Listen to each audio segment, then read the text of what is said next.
Exo 36, démontrer que f est une application linéaire de E dans F avec propriétés suivantes sont 2 à 2 équivalentes. Alors on va faire ça par démonstration cyclique. On va partir, on va commencer du P1, puis on va montrer P1 implique P2, ensuite P2 implique P3 et P3 implique P1. Alors P1 implique P2, si f est continu sur E, alors f est continu en 0, ben ça c'est quand même assez évident. Donc ça c'est bon. Ensuite, PE implique P3. Alors ça veut dire quoi? Que f est continu en 0. Si on veut écrire les choses, ça veut dire que quel que soit un epsilon strictement positif, je peux trouver un alpha strictement positif, dès que quel que soit x appartient à E, la norme de x moins 0, norme E plus petit que alpha implique que la norme dans f de x moins f de 0 plus petit qu'epsilon. Alors, comme on est sur des espaces vectoriels, ça c'est 0, f de 0 c'est 0. Donc on a norme de x plus petit que alpha implique norme de f norme de f de x plus petit qu'epsilon. Bon bah si je pose, posons y égale x sur norme de x. Donc ça, on va quand même prendre x non nul multiplié par alpha. Là, on a que la norme de y, c'est égal, donc ça c'est fait exprès pour normaliser, donc ça va être égal à alpha.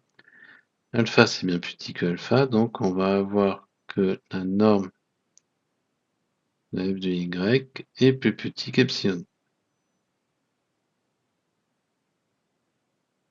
Ok. Bon, on n'a qu'à fixer, on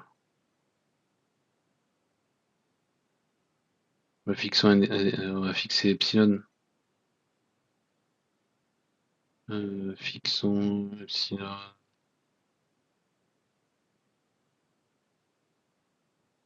égale 1. C'est très original, non? Alors, du coup, mon f de y, c'est égal à mon f de alpha x sur norme de x. Et cette fonction est linéaire.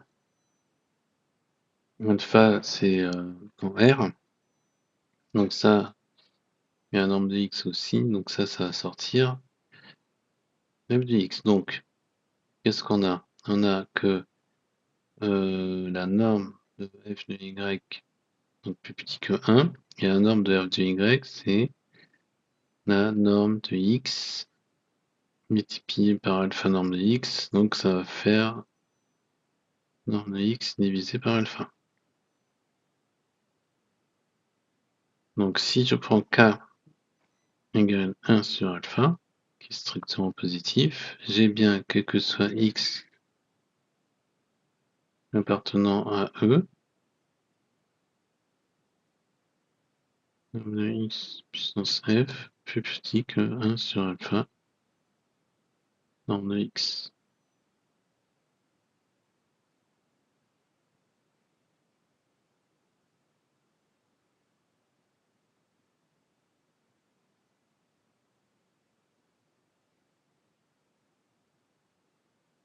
Et puis, si je prends x égale 0, ça marche toujours.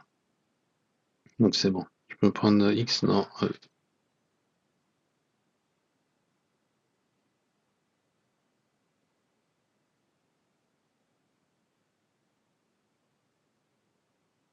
Alors, P3 implique P1.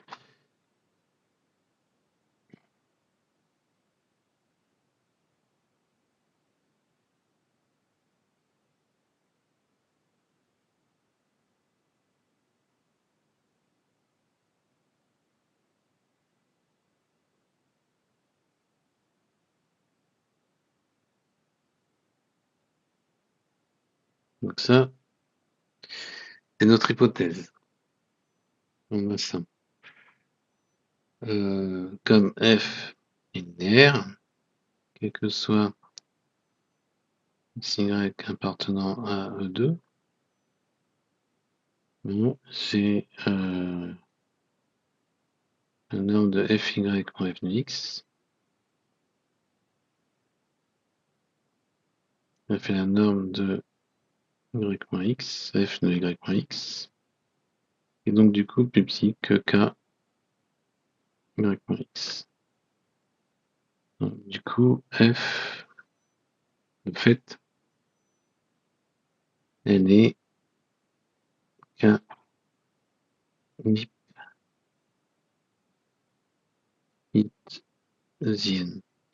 Itzienne. Et donc, je fais continue. En effet, si ça est petit, je peux avoir ça aussi petit que je veux. En fonction. Pour un epsilon donné, si je veux majorer f de y moins f de x par epsilon, je pourrais toujours trouver un y moins x suffisamment petit pour que j'ai ça. Comme ça tend vers 0, ça tend vers 0. Donc f est bien continue. Et donc du coup on a terminé, on a fait P1, un pic P2, P2 un pic P3, P3 un pic P1, on a fait le cycle, tout est bon. Alors maintenant on prend ça, on va regarder ça. Bon, pour tout f,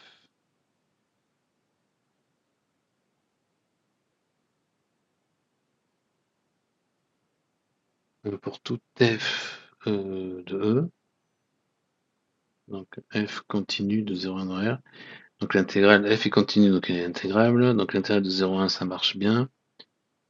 C'est linéaire, ben oui, par linéarité d'intégrale, donc phi est linéaire de manière évidente. Mais continue, on va prendre les. Ça, c'est l'intégrale de 0 à 1 de f de t dt. Et on va utiliser une égalité triangulaire.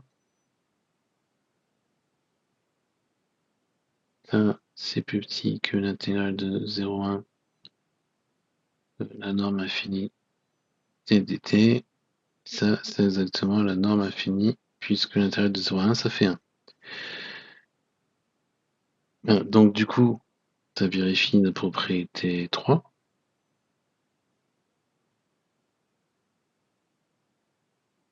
Avec k égale à 1. Et donc, i est continu.